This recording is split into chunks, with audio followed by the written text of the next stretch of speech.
দোস্ত কি অবস্থা তোর? ভালো, কিন্তু দোস্ত আমার হাতে এখন একদম না। একটু আর্জেন্ট কথা, একটু বসি না তো। এখন পারবো না দোস্ত, ভাবি ওয়েট করতেছে।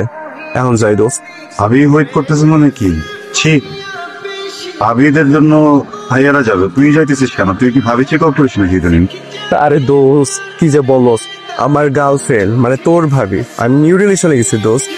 রিলেশনে গেছি বড় হয়েছে না দোস্ত, গাড়ি টাড়ি জ্বালাইছে না। এখন কি ছোট থাকতে কষ্ট রিসেল করুন না। এখন দোস্ত আর কথা বলবো না, একদমই সময় নাই। আমি যাই, রাতে দেখা করবো। হ্যাঁ, রাতে এসে সব কথা শুনবো। হ্যাঁ ভাই, আল্লাহ তো দোস্ত, গেলাম। দাঁড়িয়ে তো আমারও গেল আসতে। শফিক, মুসুরির ডাল দিয়ে তো দেবো ভাই। 1 মিনিট বোন, দে তো একটু শুন। হ্যাঁ তুমি খাইছো জান? হ্যাঁ তুমি খাইতেও পারো? আল্লাহ, পড়লেও খাইতে পারে? তোমার খাইতে পারো? আমি একটা সময় দেই। দোস্ত আমার এইভাবে ভালো লাগতেছে না, বুঝছিস? তোরা প্লিজ আমার একটা গার্লফ্রেন্ড ম্যানেজ করে দে না। মানে কি, মানে গার্লফ্রেন্ড ম্যানেজ করা কি এমনি এমনি হয়ে যায়? যদি হইতো তাহলে তো আমারই থাকতো একটা। দোস্ত শোন, আমার পার্সোনাল এক্সপিরিয়েন্স বলে যার যার গার্লফ্রেন্ড তারই ম্যানেজ করে নিতে হয়। তোর পার্সোনাল এক্সপিরিয়েন্স, মেয়ের কাছে এত কিছু চা পাওয়ার নাই। এভাবে আমার হাত ধরেও দাঁড়ায় থাকতে হবে না। শুধু আমি ওকে একটা মিস কল দিব, আমাকে একটা কল ব্যাক করবে, তারপর আমি ওকে জিজ্ঞেস করবো, বাবু তুমি খাইছো? আমাকে বলবে হ্যাঁ বাবু খাইছি। ওরা আমাকে জিজ্ঞেস করবে, বাবু তুমি ঘুমাইছিলা? আমি হ্যাঁ বাবু আমি ঘুমাইছি। আমি ওকে বলবো তোমার মনে হচ্ছে এত ভালো কেন? আমাকে বলবে বাবু তোমার মনে তো খারাপ কেন? বুঝছোস না, আমার তো এতটুকুই চাওয়া পাওয়া, তাই না? দেখ না, মেসেজটা দে না প্লিজ। আল্লাহ কি কিউট। তোমার ওই কিউট লাগে কেন? আমার লাগাইতে পারো না? এই তোমরা আমার সামনে এইসব নাটক করবো না, বুঝছো? এমনি দেখতেছো আমি সিঙ্গেল একটা ছেলে, আমার মনে কষ্ট। আপন চল তো। তোমার তো চরিত্র সমস্যা আছে। কিসের চরিত্র সমস্যা? 100% তোমার চরিত্র সমস্যা। আজু কি কিউট করে বলছে, ও এরকম কেয়ার করছে আমারে? ডেফিনেটলি করছে। আমার ফ্রেন্ড আমার চেয়ে কখন করছো? করছে। আমার ফ্রেন্ড আমার চেয়ে ফর্সা বলে তুমি কি আমার ফ্রেন্ডে ভালো লাগে? আমার ভালো লাগে না? কি শুরু করছেন?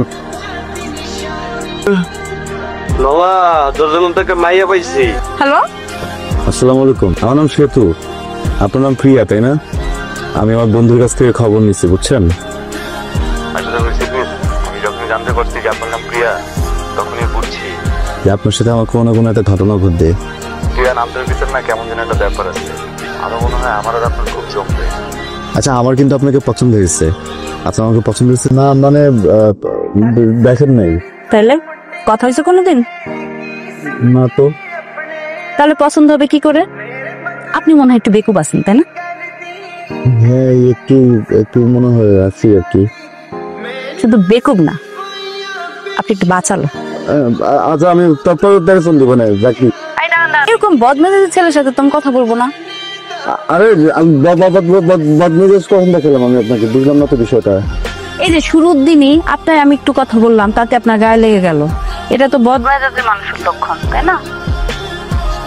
আমি কোনো বদমেজাজের ছেলের সাথে কথা বলবো না। আপনি মাইনাস পয়েন্টে আছেন।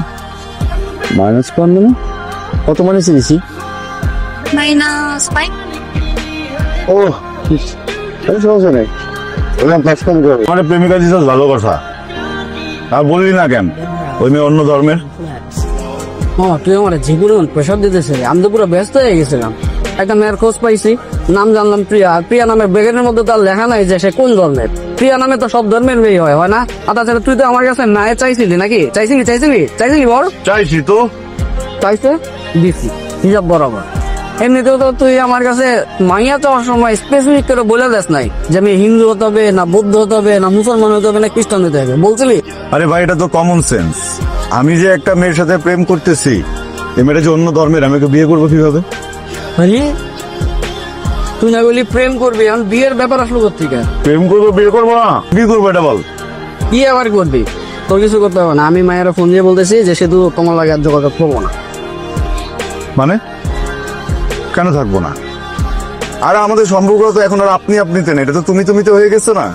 আমি কিভাবে ছাড়বো? ওকে ভালো লাগে না কথা বলতে? তোরে বাপ্পা, সিনেমার হিরো হবা তুমি, ভিলেন হবা তুমি? নায়িকার লাগে নাচবা, ফুলে ফুলে টুকাটুকি করবা, হ্যাঁ ভিলেন নায়িকার উঠাই নিয়ে যাবা, আবার তুমি নায়ক হয়ে নায়িকার উঠাই নিয়ে আসবা, এমনি তো হয় না মামা। না হলে নাই, শোন, এটা এমনিতে হয় না অমনিতে হয় না।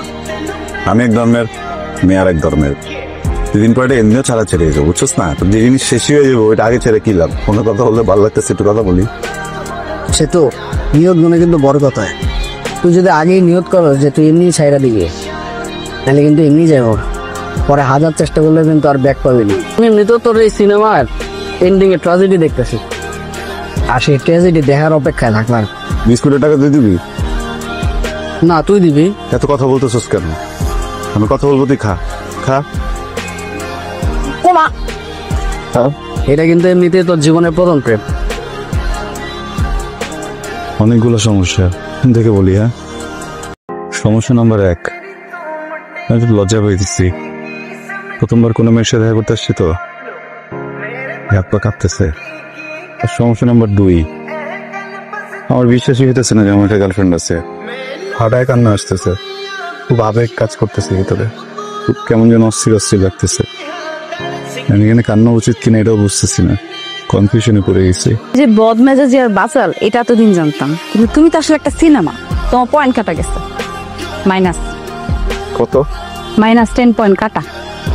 -10 কত কাটলা এখন পর্যন্ত? প্রথমে হলো তোমার -5, তারপর গেল -10, তারপর -15, তারপরে আবার -10। কত? 35 40। ইয়াল্লাহ, তুমি তো মাইনাসে পুরা কানাডারও ছাড়া যেতেছ। সমস্যা নাই, ক্লাসে বাংলাদেশে চলে আসবো। তুমি একটু আমার উপর বিশ্বাস রাখো, আর -50 গেলে আমার সাথে জানা দিবা। এরপর আর মাইনাস হতে থাকবে, শুধু প্লাস করবো প্লাস করবো প্লাস করবো আর প্লাস করবো। এসএসসিতে কি পাইছে? প্লাস নাকি golden A plus? Auto pass. এই জন্যই অবস্থা, পড়ালেখা করো না, বুঝতামই না খালি। সরি, আমি যে বাথরুমে ছিলাম ফোনটা ধরতে পারিনি, তোমার মেসেজ পাইছি। আচ্ছা শোনো, আমার তো আবার পরীক্ষা আছে, আমি কিভাবে আসবো এটা নিয়ে টেনশনে আছি, বুঝছো? একটা কাজ করবো নাকি, তুমি কি রেডি হওয়ার পরে নিজের একটা ছবি তুলে আমার পাঠাবা, তাহলে আমি দেখলাম তোমার কেমন লাগে।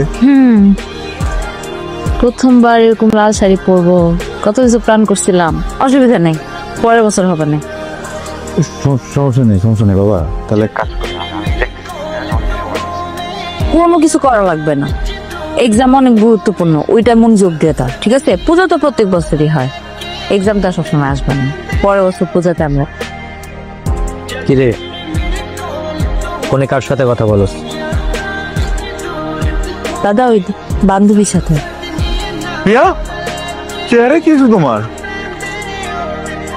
কি হয়েছে তোমার? তুমি কাঁদতেছো কেন? কি হয়েছে তোমার? বলো আমারে, কি হয়েছে? বলতেছো না কেন? কি হয়েছে তোমার? হ্যাঁ, কাঁদতেছো কেন? বলো আমারে। তো জানি গেছি তোমার আমার কথা। তোমারে মারছে কে? প্রিয়া, তোমারে মারছে কে? কে মারছে? দাদা, তুমি ভাই হয়ে প্রতিবাদ করাতে তোমার উপর যদি এরকম কেউ আচরণ করত, তখন তোমার মা কি করতো?